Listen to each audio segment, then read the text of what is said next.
going live in 5, 4, 3, 2, 1. We're live. Good morning. This is the Twins with Owasso Live, and this is the Morning Loop. It is currently 9:06 a.m.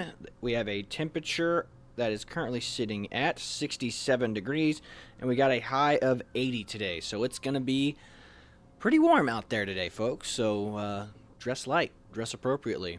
Traffic is currently, it's pretty steady right now. I mean, it's not flowing slow by any stretch of the minds, but it is steady flowing. So if you're traveling in Tulsa, just be advised that the traffic's flowing good, but it's pretty consistent. So, oh, yeah, ambulance running by right there, too. So, with that being said, we got some upcoming events here in the city of Owasso. Today, we have a representative speaking at, a congressional representative speaking at the Tulsa Tech campus here in Owasso. So I think you had to sign up for that. So if you're signed up for that, be sure to be there by noon because that's when it starts. It's a little luncheon thing. So if you have signed up for that, go for it. But that's what's going on today as far as events. And then tomorrow, November 7th, we got the Veterans Meet and Greet Breakfast. And that is taking place from 8 to 10. So if you want to go out and, if you're a veteran, you want to go out and meet and greet some local veterans, go check it out. Or if you just want to go over there and support them, it's just a free breakfast for the community hosted by the Veterans of Foreign Wars for the veterans thing. And then we have a school. I think Hodson is putting on a veterans assembly that day as well around 1. So if you want to go and support or go watch the kids at Hodson do a Veterans Day ceremony, go check that out as well. And then on November 9th, the Faith Lutheran Church will be hosting a scam and fraud awareness seminar. So, with as crazy as the market is and as much scam websites and programs, I mean, I swear to God, I mean, every time I get on Facebook, one of those scam websites is trying to sell you something. It's trying to sell you something that you actually want as well. So, Or those fake ads that are running that have famous people like Joe Rogan or other famous TikTokers, whatever. They're selling products that aren't real. Like I said, the Joe Biden sign up for this stimulus check thing. That's obviously an AI voice, but they're good. I mean, the Joe Rogan one is borderline convincing. It's about as close as you can get to being like, wow, this has got to be real if Joe Rogan's backing it.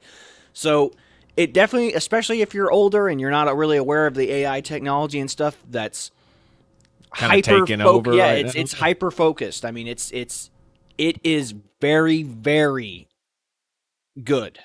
This technology. I mean, it's marketing stuff that it knows you want, it knows you need. Your phones are listening to you. It's assuming your likes based on interests and stuff you have. If you have social media, the things that you like on social media, it's like, oh, this guy likes this, this, and this. By process of elimination or by, best hypothesis, they're going to want something like this soon. So be aware of that. So if you want to go check out this, scam and fraud awareness seminar being put on by Faith Lutheran Church, I don't know what specifically it's going to be targeted at, but go check it out. For sure, and that is again from 8 a.m. to 10 a.m. on the 7th at the Faith Lutheran Church. Now, on and then we have on Saturday, November 11th, we have the Owasso Indian Education Indian Taco Day. So it's going to be an educational program, and then they're also going to be having Indian taco service. I don't know if I doubt the sole focus will be how to make Indian tacos. I bet you there'll be other things you can learn about as well, but that's kind of the selling point here. So on Saturday, that's what gets butts and seats right there. Food gets people to show up. I mean, we're a food culture, so that's sharing food and culture with people is how you get most people interested in coming out. So with that being said, that is Saturday, the 11th from 10 a.m. to 2 p.m. So go check that out, and that's at the Owasso High School at the West Campus, I believe. So go check that out. Now, the things that mattered over the weekend, the big events that took place over the weekend. So last Friday, Owasso played Norman, and they beat them 49-18. So they played Norman at Norman, beat them good. And I don't know if that omen kind of carried on to Bedlam Saturday, game. But we'll continue on. So Rejoice played at home, and they lost to Pawhuska 15-30. So tough loss at a home game for Rejoice. But keep your chins up, boys. You still got a couple more. I imagine you guys try to end the season strong if you can. I think we got one more season game for both teams. So good luck to both of them. So with that being said, college football, baby. Of course, we'll start with the smaller stuff first. My alma mater, TU, actually lost this weekend. TU lost to Charlotte 26-33. So shame on you, TU, losing your homecoming game to Charlotte. And as my girlfriend says, who went to Charlotte, the 49ers, she goes, they're not a good football program. So are they a D1 school? I don't know what they are, but all I can tell you is On said that they were not good. They were not known for football. They were not good at football, and the fact that we lost to them, I mean, I guess that's hope for them. Maybe they're doing good now. So maybe. Good for them if their program's getting up and getting stronger. It's a shame that they proved to TU that they were a better program than we thought they were. But TU and them have the exact same record now, so it's 3-6. Okay, so they're not bad by any stretch of the means. They're both 3-6. Yeah, So TU lost. Sad day for my alma mater. Now, Bedlam. Obviously, things didn't turn out well for the Sooners. Well, I mean, if you already know, if you're a fan of the sport, you already know. But that's what I'm telling you. Anything can happen on college football on Saturday. Mm-hmm. Anything, and like I said, when OU played Cincinnati, OU struggled with Cincinnati. Yeah, that's true. OSU walked on Cincinnati. Like, they walked all over them. Yeah. It was an easy game for them. Like, obviously the Sooners beat Cincinnati, but it was not like a resounding victory. Yeah. And then they went down and they struggled with Texas the entire game. They played hard. They fought hard against Texas the whole time. It was a great game of football. But, all the Texas people were like, we didn't, everybody who's like, all the Sooner people like going, but OU didn't play anybody. I mean, your record speaks for itself now. I mean, you beat Texas, but like I said, again, anything can happen on Saturday. Yep. Texas didn't look like a bunch of chumps out there at all. Texas played well. They just the quarterback just didn't get the ball delivered enough. I think it's for the best, and like I said, I honestly hope OSU ends up winning the championship game too, because with OU and Texas both leaving for the SEC, I think it would be a lot better for a team that's staying in the Big 12 to hold the Big 12 championship. And as well, like I said, since that was the last Bedlam, it's good that the team that's staying in the Big 12 wins the last Bedlam. Yeah, the last conference game Bedlam. Yeah, I have no doubt there'll probably be another Bedlam game, except it won't be it'll be a preseason or a preseason game or a postseason game mid out of season. Yeah, just not play. In conference play. Correct. So, but I mean, that's the thing though. It's going to be tough to kind of schedule that because I mean the SEC is so big. The math. I mean, you have SEC East, SEC West, and playing a team like that. Will OSU even be a worthy opponent for them to play? Now, of course, they should be because it's an in-state rival. It'd be like Alabama not playing Auburn every year. Yep. So it's got to stay. It's got to be relevant. It's got to be part of the culture. But that being said, it's congrats to the OSU for winning that last game of Bedlam before the traitors OU and Texas go off to the SEC. So congratulations to them. And like I said, their running back. We were watching the game with our dad, and our dad was just pumping up OSU's running back, and the kid's good. The kid's good.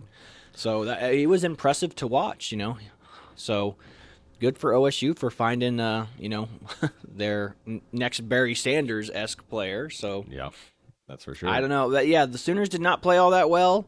They were just not firing on all cylinders that game. And allegedly, the OSU's defense is one of the better ones in the Big 12. But, I mean, to me, it didn't seem like they didn't play any better than I'd ever seen them play before. OU had the most I think they said in conference. I think they have the most turnovers in our conference. They might even have the most turnovers and in the NCAA. To look that up, that's a heck of a yeah. Like I said, which that goes to show you it's little mistakes that are killing them. Like I said, when they probably should have won that game by rights, but dead to rights for sure. I don't know. Either way. The Cowboys, congratulations to them. The Sooners, like I said, I think there was just a little bit too much hype. My dad really likes the quarterback, Gabriel. I don't really think Gabriel's all that – I don't think he's that hot of stuff. I mean, don't get me wrong. The kid's a talented quarterback.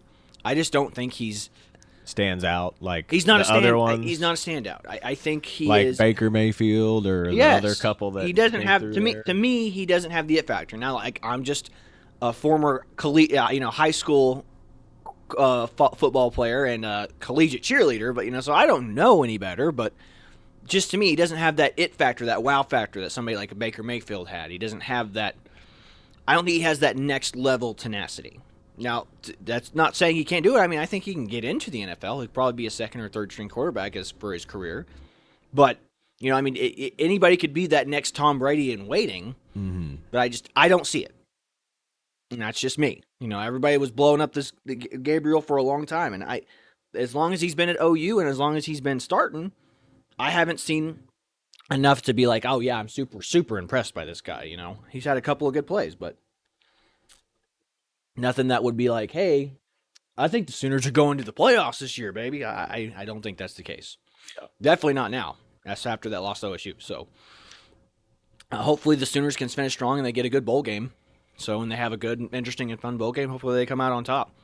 I just think there was a lot of overhype. I think Grant Venables has got to figure out his niche, get good at recruiting, and find a quarterback that's not as overrated as Gabriel. So I don't know. That's just my opinion. I'm sure I'm not going to say this is the end all be all. Like he could come out next year and be the strongest quarterback in the league, and that would be awesome for the Sooners. But he's going to the SEC next year, and those boys don't play around. Yeah, especially that defense. He's Especially be going that up defense. against defenses that So eat OU quarterbacks lunch for a better living. recruit a dang good line, because that's what Breaker struggled with whenever they were playing Georgia and stuff. I mean, that line just kept falling apart, and he was back there scrambling, and you can't have that as a quarterback. I mean, that's why Baker was able to get into the NFL, because he's got that playmaking ability. But I don't see I don't see that same level of playmaking ability in Gabriel. Not to say he can't get there. By all means. I mean, the kid's, like I said, the kid is a talented quarterback. I just think OU is a little bit on the overrated end of the board this year. But, things were going good. USC fell apart. The traders from OU of seasons past they're not looking so hot over there in a less competitive, in our opinion, a less competitive conference. Yeah, Like I said, USC is building. They're trying to come back and be what football's all about, but they're not. For whatever reason, they just can't get it figured out. Excuse me, I got a tickle in my throat. So I don't know what it is going on, but the college football landscape, especially with this transfer portal and playing players, it's changing the game. It's changing hype. Like Colorado with having their Deion Sanders. their big time coach over there. And like there's just a lot of hype around people transferring and playing stuff. That's not usually the case. Nobody cared about Colorado. Nobody. Besides Colorado. Now it's all over but it's also a media perception thing too. Like the only reason people care is because famous people are coaching, and now that they're over there and saying. But like I said, that's what makes this so interesting. The college football landscape has changed, but it's still interesting to watch because of all the new rules and stuff that keep coming in. The fact that they're able to pay these kids now, and I'm hoping that these kids that are getting paid don't ruin their careers before they get a chance to get into the NFL. Sorry, we went off way on a tangent out there. Conclusion, TU lost to Charlotte. Boo. OSU won. Congratulations to the Cowboys winning Bedlam. So it looks like it's going to be Texas and OSU in the championship game for the Big 12. You think so? Yeah. I mean, well, anything can happen. We still got a couple more games before that takes place. Anyway, we got 2 more in-conference games before playoff occurs. So OSU could blow it too. So, best of luck to the Cowboys, and hopefully they finish the season strong. Hopefully the Sooners continue to finish the season strong, and we will just see who comes out on top in the Big 12 this year. And as far as that goes, that'll be everything that we've got to talk about today. So this is the Twins with the Owasso Live. We are signing off. This was the Morning Loop.